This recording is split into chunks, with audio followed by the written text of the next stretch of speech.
show, guys. We have some huge breaking news. This is like changing everything again. It's like every day the 2024 election is getting crazier, but Trump has just come out and said that he's not going to debate Kamala Harris with the ABC News, that he's even talking about not even doing any debates unless they are fair and they're done equally on the fair networks like Fox. And he even mentioned CNN. But they had agreed to a debate with ABC, and now everything has changed on the Kamala Harris campaign side.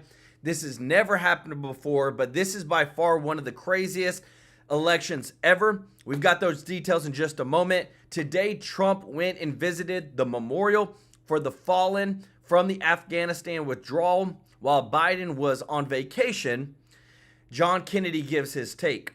We have another state that has added a hardline bill for the election integrity to make sure that non-citizens are not voting in federal elections, to require proof of citizenship when voting. We're going to go ahead and start off with some fireworks, guys, because that's amazing news, guys. And you got to think, if so many states are doing this, it's because there's a problem.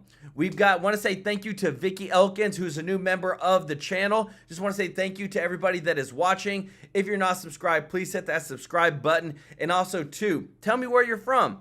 And just want to say thank you to everybody that gives a like on this channel. If you don't mind clicking the thumbs up like button. And thank you to everybody that blesses us with the super chat donation. Guys, it means the world to us and our family that we can serve you every single day. But let's get right into this, guys, because we might not even see any debates. And this is just unprecedented. This has not happened. Let me know your thoughts on what you're about to see. How ABC News conducted a recent interview with Senator Tom Cotton.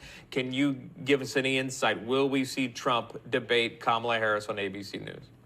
Let's set the record straight on this. President Trump and our campaign committed to the ABC debate with the rules that were originally proposed, the same exact rules as the CNN debate where he competed and dominated Joe Biden. Kamala Harris's camp agreed to those rules as well. Now, all of a sudden, the Kamala Harris campaign is backpedaling. They are demanding new rules. They want it to be a seated debate. They want her to have notes on the debate stage. They want her to have an opening statement. It's probably because they've started their debate prep in her campaign. So you see, they already agreed to all the rules. They've already had this in place, same as last time. But now, because they say that they've been doing debate prep with her, that she sucks. And guys, I'm going to show you a video. It's going to tell you exactly why. But now they're trying to change the rules and give her notes and all this instead of talking to the American people. Stop reading from a teleprompter. Stop reading from the script. That's what the American people want. But now they're trying to change rules, and Trump is saying, no. If you're going to keep doing this, then I don't want to debate you. Team is realizing that she is not equipped to debate President Trump. If she can't debate President Trump with a simple set of rules, then she is certainly not fit to be commander-in-chief. It was her campaign spokesperson, Michael Tyler, who said the debate about debates is over. Well, now they're back to debating about debates. We are done. We have committed to the rules set by ABC, and Kamala Harris needs to be on that stage. We will see if she shows up. All right, Caroline Levitt joining us. Caroline, thank you. This is huge. Because with this now, with her trying to change the rules, she might not even show up, because Trump said we're not going to change the rules. You're not going to get a cheat sheet. You're not going to get notes. You're not going to get an opening statement. You're not going to get to sit down. We're going to do it like it should be done so that the American people can see a real debate, not a teleprompted debate. So here are the words from Trump on what has just transpired, guys. This is breaking news, just happened today. Look what he has to say. So as to your question, I think it's disgraceful, and I think ABC is a disgrace. I think having Donna Brazile sitting on that panel, and she's the one that gave the answers and the questions to Hillary Clinton before a debate, I think ABC should be shut out. I'd much rather do it on NBC. I'd much rather do it on CBS, frankly. I think CBS is very unfair, but the best of the group. And certainly I'd do it on Fox. I'd even do it on CNN. I thought CNN treated us very fairly the last time. I think Jake Tapper was very fair, and Dana Bash was very fair. But when I watched this interview of Tom Cotton, fortunately he's a total pro, he knows what he's doing. And then when I watched the roundtable after that, I said the hostility is crazy. So we're thinking about it. We're thinking about it. They also want to change the rules. You know, the deal was we keep the same rules. Now all of a sudden they want to make a change in the rules because she can't answer questions. Why doesn't she do a couple of question answer? Why doesn't she do something like I'm doing right now? She can't talk. We can't have another dummy as a president, okay? We cannot have a dummy. And the people from Vietnam agree with that. President Trump, would you want the microphones muted in the debate whenever you're not speaking? We agreed to the same rules. I don't know. It doesn't matter to me. I'd rather have it probably on, but the agreement was that it would be the same as it was last time. In that case, it was muted.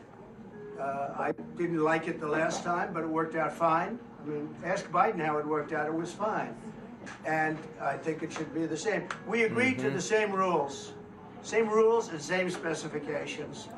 And I think that's probably what it should be. But they're trying to change it. The truth is they're trying to get out of it. Yep. She doesn't want to debate. She's not a good debate. Right there. Trump just called it out. They're trying to get out of it because they know, like, hey, if we can try to make this as easy as possible for Harris, if we can try to make this as just streamlined, just like all her speeches have been, just like every campaign has been, just read off the teleprompter, read off the notes, we'll make sure you have all the answers. And Trump's like, no, we're going to do a real debate or we're not going to do it at all. She's not a smart person. She doesn't want to debate. But when I looked at the hostility during the weekend, you watch it this week with George Slopadopoulous, and the Vietnamese didn't get that one. You got it. If you didn't get it, I couldn't do it. But no, we want to have fairness. We have to bring fairness back. Fairness. And we have to have a president. We are the closest to World War III, I believe, that we've ever been right now. Yeah, we are. Right this second. And we have a man that just took a vacation in California. He was on the beach. And he came back today. Where's he going? Delaware. Why? Another vacation. Another vacation. He's going for another week. That's not the Vietnamese. They're hardworking people. Guys, right now we're on the brink of World War III, and Biden is taking back-to-back vacations. Let me know your thoughts, because I'll tell you this. What you're about to see, this is why they do not want Kamala to have an open debate, because she will literally lose herself. She will literally lose her own campaign. Listen to this. This is something back from 2020, I think 2021. Listen to what she says, and I'm telling you guys, it says everything. Oh, don't buffer on me now. Come on. Do we have to refresh? Middle of a crisis caused by this pandemic that is a public health crisis. We're looking at over 220 million Americans who just in the last several months died. We are in the midst of a public health epidemic that has taken the lives of over 220 million Americans in just the last several months. Did you just hear that? I don't know if y'all know, but there's about 330 million Americans. And she just said, this is open mic. This is her just thinking with her own brain. 220 million Americans died during a couple of months of the pandemic. There's nothing going on up here, guys. It is what it is. She's there. If she doesn't have a teleprompter, if somebody's not feeding her the answers, there's nothing going on. You cannot mess that up. When somebody says there 220 million Americans died from the pandemic, guys, it is just downright ignorant, stupid, call it what you want. That's why they don't want her to debate Trump. That's why they don't want her to go with an open debate, and they want to give her a cheat sheet and notes. Let me know your thoughts in the comment section. But guys, what's even more worse is 3 years ago, we had a botched withdrawal from Afghanistan. 13 service members died. Trump went, he laid the wreath. Where's Biden at? He's on vacation. Listen to this.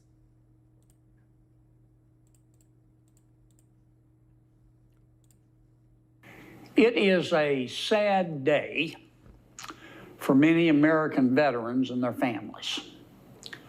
Today marks 3 years since the Biden-Harris administration's botched withdrawal from Afghanistan. 100%. What an embarrassment.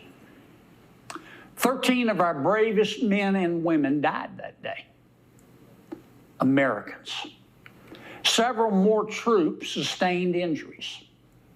And the thousands of American veterans who fought so valiantly in Afghanistan had to witness the Biden-Harris administration make a mockery of their hard work by leaving the country in chaos. Neither President Biden nor Vice President Harris has ever apologized. No, they Not haven't. once. As we reflect on this anniversary, I want to remind the American people and the people of Louisiana that this devastating withdrawal didn't have to happen. It did not have to happen. We didn't need to lose those 13 brave men and women. We didn't need to abandon our military base and give American Blackhawks to the Taliban, who want to kill Americans, who want to hurt us the entire time we're dying, and then want to drink our blood out of a boot. None of that had to happen. This all happened because of stunning incompetence. 100%. Now, I don't hate anyone. I don't. I look for grace wherever I can find it. But this was caused by stunning incompetence of the Biden-Harris administration. And that's just a fact. I think what's even more apparent, guys, is that Biden or Harris has not apologized for that botched withdrawal. That's the worst part about it. President Biden and Vice President Harris ignored every single warning from their top generals. And they announced to the world that we'd be out of Afghanistan by September 11th. Wow. They knew it was a bad idea. They had to. And they did it anyway. They ignored those who knew better. And by ignoring those who knew better, Joe Biden and Kamala Harris delivered these terrorists their biggest win in years. In years. Again, I don't hate anybody. But what they did makes me want to heave. Yeah. I am so sorry for the pain this chaotic withdrawal caused to our brave veterans and to the American people. They deserve better. We all deserve better. What was such a disgrace was that whenever Biden was debating Trump, he actually said that no service members have died under his administration. The 13 service members that died from the Afghanistan withdrawal, I couldn't imagine their families. I couldn't imagine what they were thinking of. So you're saying that my family doesn't mean anything? Like, that to me is the worst thing that he could have said during that debate. Even all the parts, he messed up big time. But the worst thing he said was that nobody died under my watch, even though they did. That's a disgrace. This is what Trump had to say about today. Month marks the 3-year anniversary of the most embarrassing moment in the history of our country. Kamala and Crooked Joe's catastrophic withdrawal from Afghanistan has just been horrible for all of us. 3 years ago, Kamala and Biden's incompetence left 13 dead warriors, hundreds of civilians killed and grievously wounded, and $85 billion worth of the finest military equipment on the planet abandoned to the Taliban, right into the hands of the Taliban. $85 billion. That's a B, y'all. Not a M, a B. $85 billion worth of all the military-grade equipment, weapons, Blackhawks, all these things just handed straight over to the Taliban. It also left 45 incredible soldiers so badly wounded, the legs, the arms, the face, obliteration. As Vice President, Kamala bragged that she was the last person in the room. She was the tough one. She was the last person in the room during that disastrous withdrawal from Afghanistan decision. She repeatedly praised the decisions, and she said it led to a catastrophe, but it was worth it. The incompetence and weakness on display from the Biden-Harris administration was an insult to every soldier, sailor, airman, and Marine who ever served in our U.S. military. As we mark this horrible occasion, we mourn with the families of the great American heroes who lost their lives 3 years ago, and we vow to never forget the supreme sacrifice they made for our country. America cannot afford 4 more years of Kamala Harris in the White House. She is a disaster. She's a radical Marxist. She destroyed San Francisco. She destroyed the state of California. Everything in her way she destroyed. She ran against crooked Joe Biden and she lost. She was the first one out of 22 people. She was the first one to quit. She never even in the primary made it to Iowa. And this is not a person that should be running right now. She didn't get 1 vote. I'm not a fan of Biden at all. I thought he was the worst president in history. I think she's the worst vice president in history. But she got no votes. He got 14 million votes. They staged a coup. And something like that's not supposed to happen in our country. Under my leadership, our nation will be strong and respected like never before. And I will keep America safe. I will keep it safer than ever before. And if I'm not elected, I truly believe you're going to end up in World War III and you're going to end up in a depression, the likes of 1929. Thank you very much. Guys, I'm telling you this. When you look at what's happened, when you look at what Biden is doing right now, what is Kamala Harris doing? Nothing. Biden's on vacation. This is what a real commander does on the day that that an administration botched the withdrawal.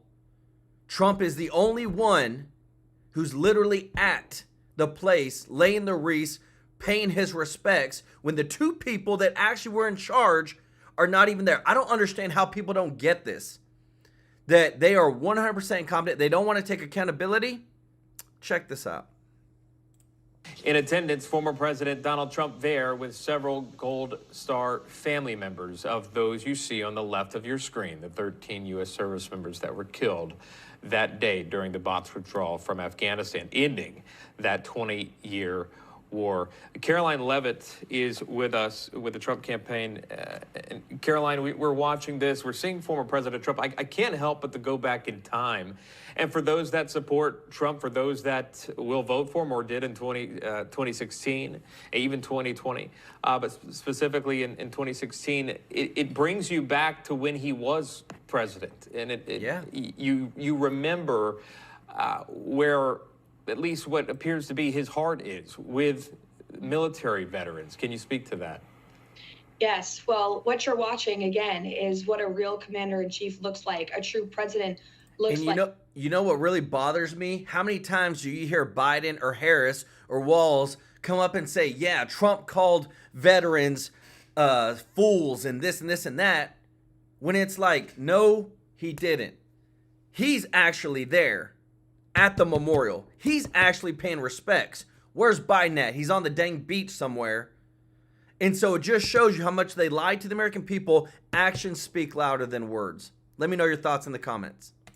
While President Trump is honoring the lives of the 13 brave soldiers who lost their lives because of Joe Biden and Kamala Harris's incompetence, Joe Biden is at the beach in Delaware today, and Kamala Harris has nothing on her schedule. And while I'm sure she's probably behind closed doors focusing on her campaign, she should remember that she is still Vice President of the United States. And she is the reason, she and Joe Biden are the reason that 100%. These 13 brave soldiers are no longer with us. And our question to the American people is, how many more soldiers have to die? How many more young men and women in this country have to be robbed of their lives and their futures because of Joe Biden's and Kamala Harris's terrible policies, whether it's their weak foreign policy that has led to war and chaos on the world stage, whether it's their lack of security at our southern border. Kamala Harris, as border czar, has opened our country to an invasion of criminals and terrorists from all over the world that have taken the lives of innocent American women and children. In fact, last week, President Trump traveled to the border, another place that Kamala Harris refuses to go, to speak with the victims, the loved ones who lost their lives because of illegal migrants that have entered our country on Kamala Harris's watch. President Trump will always give a voice to those who have lost their lives in this country, especially our military who have given their lives in defense of this country, while Kamala Harris refuses to say their names and, even worse, refuses to take action to correct the terrible policies that have led to their death and loss of life. Caroline, we do have to go, but I can't let you go without asking about the debate. Guys, I'm telling you this. Elizabeth, thank you so much. Member of the channel just joined us. It's a disgrace what we're seeing. They're trying to come in. They're trying to protect Kamala Harris. She's not even showing up to any memorial events. There's nothing on her calendar. Right now, what she's doing has never been done by any president ever. Not going without going, having a presidency without doing any interviews. They're trying to change the rules. And this is where Trump's like, no, if you're going to try to change the rules after we agreed, after the rules have been set, they want to give her notes. They want to give her, they want to be sitting down. They want to do an open speech before the debates. Trump's like, no, we agreed to these rules. You're trying to change it. You're trying to give her a cheat sheet. I'm not going to do the debates if you're going to change the rules. You either do them how we said, or we're not going to do the debates at all. But this is where, again, too, they're so afraid of what she's going to say because she doesn't know how to speak that they're trying to change things after the fact. But this is crazy what you're about to see here, guys. Check this out. You were at the convention. You probably had a chance to meet some of these family members of the 13 who had died and get your thoughts this morning of President Trump spending his day today getting started at Arlington National Ceremony, recognizing those 13. Well, Brett and Dana, thank you for providing live coverage of this. And of course, President Trump, who deeply respects our military and our veterans. This is so typical of him taking time to recognize these folks. But I think that I want to touch on what General Keane said. I mean, when he talked about pinning the rose, we got to pin the rose not just on Biden, but on Harris. She brags 100%. about being the last person in the room with Biden when they made this decision. And as he said, they made it for date certain, and that date certain was chosen for political reasons. As you know, governor, one of the greatest and most solemn honors of being governor is you're the commander-in-chief of the North Dakota National Guard. And 3 years ago, as we were approaching the 20th memorial, where we're going to recognize those who had died in the war on terror in North Dakota since 9/11 forward, this disastrous withdrawal occurred. And, we found ourselves, with Gold Star families, asking, wow, my son died in, Afghanistan, during the war on terror. Does that mean anything or not? And I think that it's not just for these families, but for all Gold Star families that are watching today. Thank you for bringing attention to this issue, because this is why we need President Trump back as our commander-in-chief, somebody who understands how the world works and understands what we need to do to keep our nation prosperous and the world safe. Hey, Governor, it's Brett Baer. So again, guys, just remember, Trump is out there honoring these people at their memorials. And where is Biden at? He's on the beach. Where is Kamala Harris at? Nowhere to be found. That tells you where their leadership lies. Let's talk about the campaign here. Speaker Johnson has come out and said this about Vice President Harris, that it's a sugar high. Democrats are on a sugar high. Everybody's acknowledged that, and I think that gets real after Labor Day. I think that Kamala Harris is about to be put to the real test. Where do you see this race, and how important is that first debate in the minds of the Trump campaign? Well, I think where we are in this race is again unprecedented. We've never had a candidate that's 10 weeks away from an election that's never had to answer a question and never had to do an interview. I mean, this is. Can you believe that, guys? 10 weeks from the election and still not one dang interview. Happened in the history of our democracy, and I think we have to, ask ourselves, where's the role of the voters? We can't just blame mainstream media, but where are the voters? The voters ought to be demanding that they understand her positions. Biden ran from the basement. Harris is maybe out in public, but her policies and her thoughts about which direction the country might go is in a vault inside the basement, and nobody understands that. Voters deserve and should have the opportunity to understand what she's really thinking. Otherwise, we just have to assume that her day one is actually going to be the day, not just her first day is the next day of the Biden-Harris administration, but it's really like the beginning of the fourth term of the Obama-Biden-Harris ruling coalition. It is so interesting the way that that's all working out. As people try to figure out the math, how many would it be? So Quentin Tarantino, he was on Bill Maher's show over the weekend, and he had thoughts about what she should or shouldn't do when it comes to interviews. Watch this, guys. I mean, you see Kamala. I mean, I'm glad she's doing well. I'm glad we have a real fight now for president, but doesn't talk to the press. I think they're just all about winning the election, all right? And then the easiest path to winning the election, look, you can talk about maybe she should have had more guts about this or that and the other, but we're president. And one of her spokespeople from the campaign, the deputy campaign manager, said that she did 80+ interviews before she became the nominee. So they think that maybe they've checked the box on that. Though we do believe she said Guys, she would do an interview disgrace. before August 31st. So the clock's ticking on that too. Well, it's hard to believe that we're talking about one interview, like that's a remarkable thing, because I think anybody who's ever been on the campaign trail and run for president knows, you can't walk out of a pizza ranch in Iowa, without having 4 microphones from the embeds in your face answering questions every day. So this is, again, just remarkable and unprecedented. And I think we just have to take on face value that her policies are the Biden-Harris policies. And so that means we're going to have open borders. It means we're going to have Soviet-style price controls, and we're going to have continued explosions, wars, just like we've been covering this morning. The world is at war, and we're going to have more of that versus going back to what President Trump had, which is a, secure border and a strong economy and peace overseas. Governor, just to wrap it up on this debate, there was a Truth Social post from the former president which suggested he might be rethinking that after the weekend, watching ABC over the weekend and what he thought was a biased presentation of views. There's also a debate about the debate and the rules. The Kamala Harris campaign says we believe both candidates' mics should be live throughout the full broadcast. Our understanding is that Trump's handlers prefer the muted microphone because they don't think their candidate can act presidential for 90 minutes on his own. The Trump campaign says if Kamala Harris isn't smart enough to repeat the messaging points her handlers want her to memorize, that's their problem. This seems to be a pattern for the Harris campaign about notes.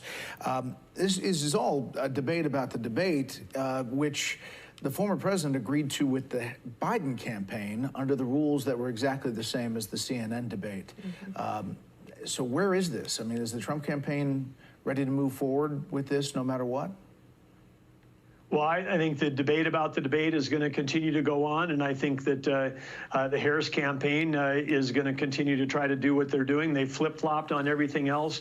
They hide behind quotes from anonymous aides, and I think they'll do anything they can to try to get out of a debate with President Trump. And if that means, hey, we're going to keep asking for rules that are unreasonable and with complete bias and advantage to them, we'll just see where it happens to go. But I think they want to continue to, stay in the vault inside the basement. One way to do that is avoid a debate.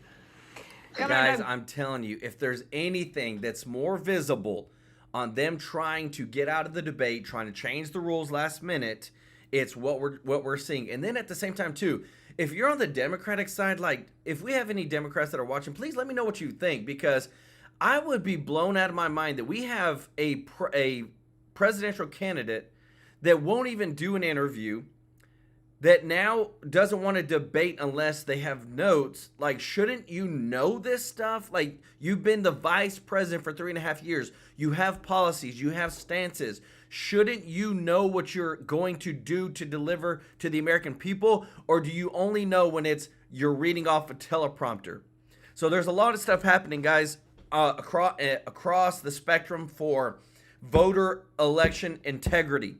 So Arizona, the Supreme Court passed where they're allowed to ask for a proof of citizenship.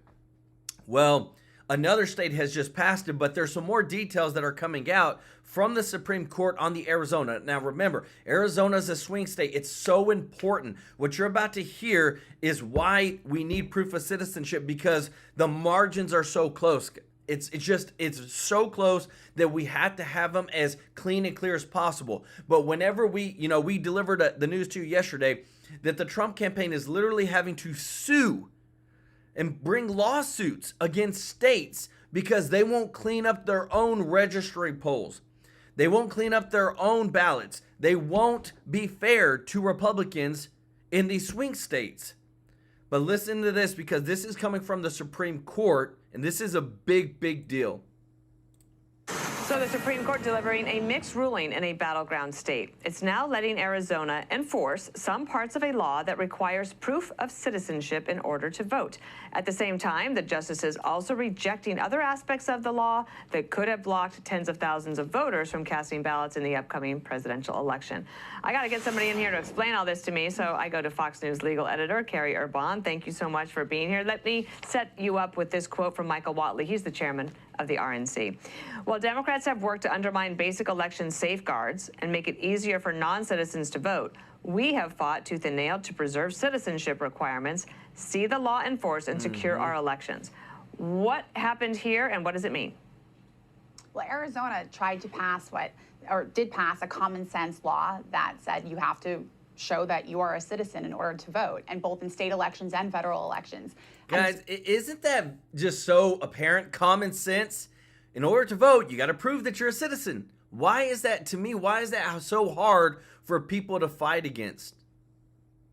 Supreme Court kept the state part, saying, yes, states have the authority to govern who and how someone registers to vote in state elections. But as far as federal elections go, they do not have to require proof of citizenship, because there's an act on the books, a federal law, that says that someone has to swear under penalty of perjury that they are a citizen, but they do not have to provide proof of that citizenship. Arizona had taken it a step further and said, okay, but we need to be able to verify if someone is swearing they're a citizen, and so we're going to require them to provide that proof. The Supreme Court said not, at least for now, and here we are. But Carrie, I'm thinking about South Carolina, because they have a requirement for ID, right? So how is that different from what's happening in Arizona? Yeah, where it's different is that, well, first of all, this was the first law of its kind. I asked our brain room research team here at Fox to look into this, and this was the first law that required this proof of citizenship across the board. There isn't a state that had a kind of law like this on the books. But the reason, of course, Dana, the motivation behind these laws is because people are concerned about voter fraud. You know, Joe Biden only won Arizona by 10,000 votes. There was a brief submitted in this case that pointed out that Senator Al Franken in 2008 only won his Senate race by 312 votes. So, you know, proof of citizenship matters in some of these very close races. And you would think that people would be on board. This shouldn't be a partisan issue, Democrat or Republican, but yet we've seen that to be the case over and over again. So do you think that there are other cases like this that the Supreme Court is going to have to weigh in on before the election that will make a difference? I don't think that at this point in time it's going to make a difference because we're this close to the election, but I think the RNC is happy because they say it's a step in the right direction in requiring people to, you know, prove that they're citizens when they vote. And of course, it's consistent with how we have to show ID for almost everything else in life that's important. And it was a 5-4 decision, so but we don't get a lot of detail when it's an emergency. Right. That's just that, and that's before they reach the actual merits of the case. This is just to allow that part of the law to remain in place as this continues to be litigated. Can I get a quick word from you on this? The Arkansas Supreme Court blocks an abortion measure from being on November's ballot in that state. There are abortion referendums on other states, including Nevada and Arizona. You can see them there. What happened in Arkansas? So in Arkansas, there was a group of citizens that tried to get an abortion amendment on the ballot so that they said that abortion rights would be enshrined within the Constitution of the state Constitution, saying that after 18 weeks or up until 18 weeks, one could have an abortion, because as of right now in Arkansas, one can only have an abortion if it's to save their life. It's to save the life of the mother. Okay. And the Arkansas Supreme Court there said that they hadn't properly gathered the signatures, therefore that ballot cannot be before the voters in November. Okay, so not. Let me tell you this. I 100% believe this. If we actually had fair election between Trump and Harris, where it was even on the poll watchers, Republicans and Democrats, because we told you yesterday, remember, in Wayne County, I think in Michigan, the RNC sent over 700 people to be approved to be poll watchers in Wayne County. They only approved 50 of them for Republicans, but yet they approved over 2,300, over 2,300 poll watchers, observers for the Democrat side. And that's not just in Wayne County, it's across the United States.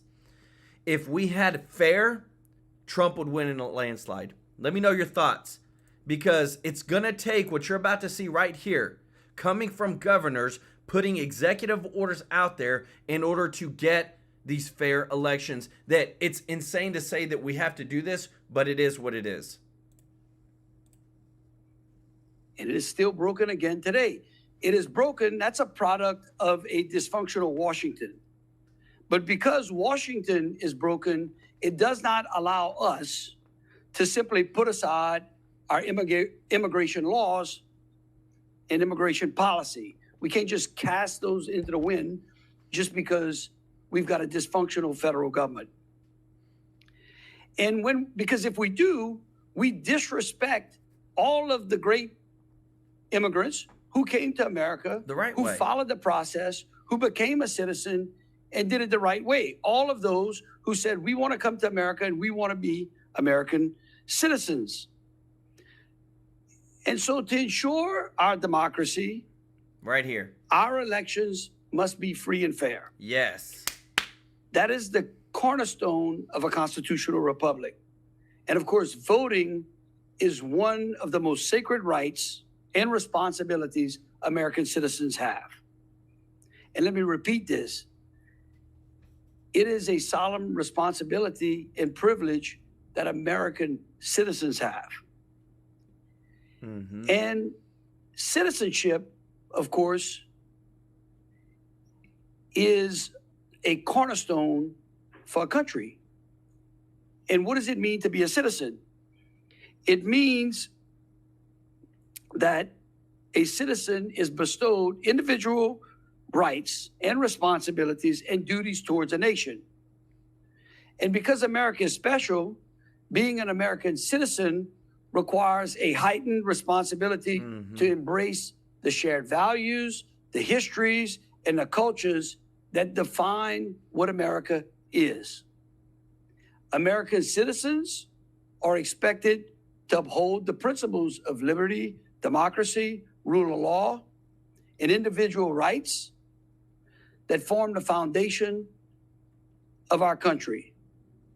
And how can one do that if one has broken the law when gaining access to this very country in the beginning? Wow. So the right to vote in the United States elections is a privilege that's reserved for American citizens. Only. Because citizenship should mean something. In Louisiana, election integrity is a top priority. Wow. Article 1, Section 10 of Louisiana's Constitution prohibits non-citizens from registering to vote or from voting in any election. This year, we signed 11 bills this session to improve Louisiana's election system. We signed specifically Senate Bill 436 by Senator Fessy that will allow the Secretary of State to ask for proof of citizenship from those registering to vote. Unfortunately, under the Biden-Harris regime, 7.8 million people have entered this country illegally. The vice president, along with the president, allowed those people to come into this country. 100%. Virginia recently removed 6,000 non-citizens from their voter rolls, which highlights the fact that there are non-citizens who are registering to vote in this country. Every time an illegal alien votes, it cancels out a vote from a citizen. That's a disenfranchisement of American citizens. So today, I'm going to sign an executive order that states that all Louisiana agencies, while they must offer voter registration with every application for service assistance, they're going to make sure that they inform people that it is illegal to register to vote if you're not a citizen. And I don't know if anybody knows this, but this is federal. This is crazy what I'm about to say. Whenever illegal immigrants come over, they can apply for food stamps, they can apply for housing assistance, they can apply for free internet, cell phones, all that stuff. SNAP, Social Security benefits, all that. They can actually apply for that. Whenever they apply for that, they get a registration form to vote. They're not citizens, they're not paying taxes, but they can apply for free taxpayer benefits, but they get a registration form to vote. This is corrupt at the very beginning, caused by the Biden-Harris administration. Let me know your thoughts in the comments. Our agencies are providing voter registration forms. We're going to make sure that they don't provide voter registration forms to those that are undocumented and illegally in this country. This order will be in the form of a disclaimer on the declaration form. And just because you receive a voter registration form doesn't mean you're eligible to vote. This executive order makes it explicitly clear when applying for public assistance or state-funded programs, exactly what the laws are in this state. And so with that, I'd like to turn it over. Can you believe that? Like, this is how crazy our system is. This is how you know that it's one-sided. This is how you know that there's corruption in there. Is that how is it that somebody who's never been a citizen is given a form to register to vote for these elections when you're not even a citizen? Let me know your thoughts in the comments. This is crazy. But the other thing, this is really huge. It's just happened. And they say that they're trying to enforce it on X, formerly known as Twitter, and it's coming. They say that they're trying to push it to happen here in the United States, and that is censorship. Check this out. Called Telegram is due in court in the coming days after being arrested in a Paris airport as many grow concerned with free speech and censorship online in the EU. George Washington University Law School professor and Fox News contributor Jonathan Turley is completely against this arrest, and he joins us now. Good morning to you. Hi, Ainsley. Hi, good morning. So the authorities say the app was being used for organized crime, drug trafficking, fraud, cyberbullying, and promotion of terrorism. Despite all of that, you're still against his arrest. Why? And I just want you to know, if you don't know what Telegram is, it's a messaging app. It's like WhatsApp. It's like Message on your iPhone. So these people in Paris hacked into, got access to, see people's messages. They say they found this stuff, and that's why they are trying to take it down. Talk about invasion of privacy. And now they're censoring. And the CEO, the founder, they put him in jail because of this app, and now he has to go to court. People need to realize what's really going on here. We haven't seen anything akin to a charging sheet, but it appears that he's being arrested under these European laws that are designed to force social media companies to engage in censorship. The most infamous for free speech advocates is the Digital Services Act. I discussed the DSA in my new book, The Indispensable Right, because it is one of the greatest threats to free speech that we have today around the world.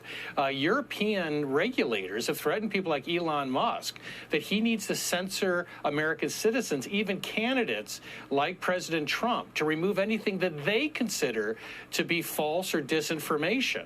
Wow. And this is a global effort to control speech. And so it's hard to be sympathetic with some Russian billionaire, right? I mean, that's not exactly someone that you rally to the park to defend. But he's being charged with misconduct of others using his site. It's like arresting AT&T CEO because the mob used a telephone to do its business. Wow. And the question for American citizens is whether we're going to allow these global censors to... That, you know what it's literally like? It's like the Paris or France or whatever suing Ford because somebody who bought a Ford went and hit a building, wrecked somewhere. It is utterly ridiculous, the level of censorship around the world that it's getting to. Let me know your thoughts in the comments. basically control speech from Europe. Free speech is in a free fall in Europe. And Ainsley, it was no accident when Elon Musk bought Twitter. Figures like Hillary Clinton almost immediately went to Europe and called on them to use the DSA. Consider that, to use the DSA to censor American citizens. That's a former presidential candidate calling for censorship through these officials. Yeah, I have a hard time with this one because I agree with you. You shouldn't. Who's determining what's misinformation? Censorship of that, I understand that a lot of people are against that because of free speech laws. But this is promoting danger. Well, you know, the important thing here, Ainsley, is that we can arrest people for engaging in conduct. If you're using the telephone or if you're using social media to engage in human trafficking or child pornography, of course you can be arrested. But what the complaint is against these social media companies is that they're not doing enough content moderation. And of course they emphasize things like child pornography, but you'll notice they're also talking about extreme viewpoints.